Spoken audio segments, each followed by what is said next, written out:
नुआ संसार तोते अभिनंदन तो चल बाटरे झर फूल चंदन तो चल बाटरे झर फूल चंदन समयर चक्का भौरी घुरे घुरे फूले कांदनालो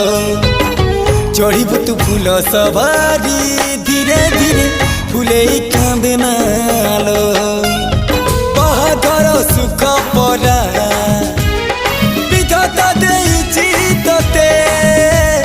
विरह वेदना सबू सहिबाकु हवा मते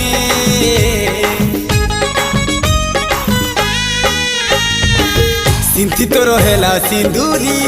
धारे धारे फूले कांदनालो चढ़ीबु तू फूल सवारी धीरे धीरे फूले कांदना।